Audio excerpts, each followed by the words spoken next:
Bienvenue, c'est à lire. Bonjour Aïssa Kouadio, comment ça va? Bonjour, ça va très bien, merci. Vous venez pour Si j'avais su pleurer, autofiction d'une victime condamnée par la dépression chez Je Médite. Exactement.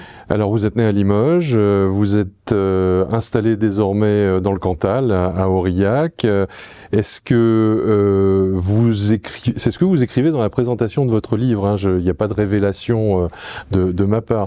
Et tout à fait à la fin arrive votre origine ivoirienne. Pourquoi l'envie de préciser qu'avant Limoges, qu'avant le Cantal, votre famille vient de la Côte d'Ivoire? Oui, parce que ça fait partie de notre richesse, de mon identité et de ce qui nous a construit. Donc ma maman est de Limoges, mon papa est d'Abidjan en Côte d'Ivoire. Et nous, on est nés à Limoges, mais on a eu la chance de vivre dans un foyer à double nationalité et donc avoir la richesse de cette curiosité. Alors ça, c'est un point de départ. Professionnellement, bon, vous étiez peinard, cadre bancaire, et vous lâchez le milieu bancaire pour écrire, mais quelle drôle d'idée. La banque, le cliché qui va avec, c'est peinard et c'est super bien payé, et là, l'écriture. Oui, alors c'est super bien payé, oui, c'est peinard. Pas du tout. Absolument pas. Non, moi j'avais une vision de la banque un peu trop humaine, je crois, oui. Du coup. Et donc, les conditions de travail m'étaient très pénibles. Je mettais beaucoup d'énergie pour essayer de mêler la chèvre et le chou, à savoir les objectifs qu'on me demande et la satisfaction client. Alors malgré tout, quand vous vous retrouvez devant la page blanche, ça va bien? Toujours. Je repense pour écrire, à mes années banque et il y a plein de choses qui arrivent. Vous parlez d'une autofiction pour définir votre livre. Pour autant, à vous lire, on se retrouve embarqué dans la vie d'une jeune femme qui pourrait être vous, qui est peut-être vous. Et comment est-ce que vous avez choisi ce mode d'écriture qu'est l'autofiction? Donc, qui est moi, effectivement, une femme qui est moi, et j'ai laissé mon prénom, effectivement. Mais le thème le genre de l'autofiction a été choisi avec soin. Alors avant, j'ai écrit d'autres romans, j'étais dans la fiction. J'ai basculé dans l'autofiction parce que c'est une biographie, mais que j'ai pris soin de romancer, non pas romantiser, surtout pas, mais romancer, parce que je me suis appuyée pas uniquement sur notre histoire, pas uniquement sur le témoignage de maman, mais sur le témoignage de plusieurs personnes. Et le fait d'avoir la fiction, on a cette liberté qui permet de simplifier les choses pour les transmettre au lecteur. Être victime d'inceste, c'est se faire voler sa vie, son âme aussi, je crois. Dire, c'est peut-être se couper d'une partie de sa vie. Écrire, c'est la rebâtir. Vous l'avez écrit. De toute façon, pour moi, l'écriture a toujours été un moyen de comprendre, de poser sur papier, de réfléchir, de creuser, de faire des recherches et de parcourir un chemin pour être éclairé.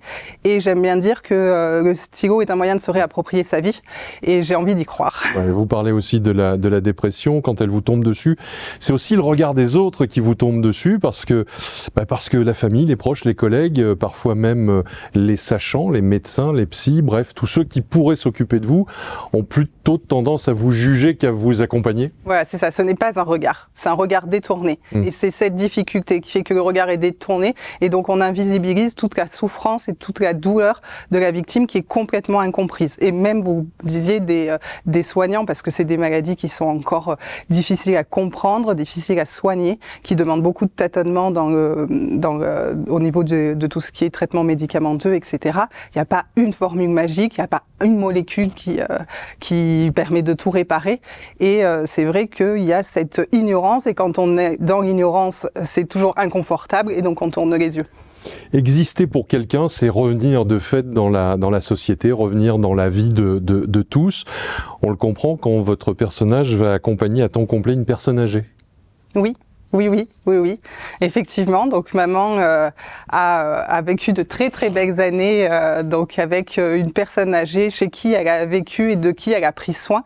Et voilà, elle a pris soin de nous pendant des années et c'est ce qui ça a construit son identité, ça a coupé de toute la violence qu'elle avait vécue avant.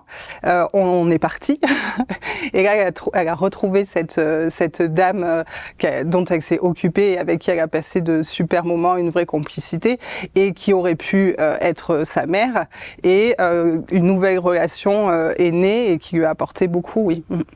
À la fin du livre, Un peu comme une boîte à outils, alors je ne veux pas divulgacher le livre, on retrouve des conseils pour aller mieux, pour prendre soin de soi, pour prendre soin des autres. Comment est-ce que vous l'avez construit, cette liste de tuyaux pour aller mieux? J'ai réfléchi à chaque fois, à chaque situation dans laquelle maman se trouvait, je me disais, bon, maman m'a dit ça aujourd'hui, qu'est-ce que je peux aller chercher pour lui proposer un petit exercice qui lui fera du bien? Donc c'est ces petits exercices-là que j'ai mis à la fin du roman, c'est aussi toutes les recherches qui m'ont été utile. Quand on fait des recherches, on bondit d'un site à un autre, et c'est ça que j'ai compilé pour ceux qui étaient les plus intéressants. Qu'est-ce qui a changé depuis la sortie de ce livre, depuis que d'autres l'ont lu, depuis que d'autres vous ont fait, comme je viens de le faire, un retour sur ce qu'ils ont ressenti, sur ce qu'ils ont vécu à lire cette histoire? Une carapace qui s'est complètement fissurée. Hein. Donc moi, on le comprend dans le roman, je me suis construit, on va dire, contre la maladie, donc contre maman. Et pendant 25 ans, c'est vrai qu'on a eu des relations cordiales mais très distantes. Je suis maintenant à Aurillac et à Limoges. C'était pour me protéger. Et là, je suis passée dans une autre dimension, et forcément dans l'écoute, dans la compréhension, dans la réconciliation. Donc une réconciliation qui est faite. Aujourd'hui, avec maman, on s'envoie des messages tous les jours. Donc, et vous êtes arrivés ensemble ici? Et on est ensemble toutes les deux aujourd'hui. On partage plein de beaux événements ensemble avec la sortie de ce roman. Maman discute aussi avec les lectrices, et je suis contente qu'elle partage tout ça, parce qu'effectivement, avec la maladie, on s'isole aussi.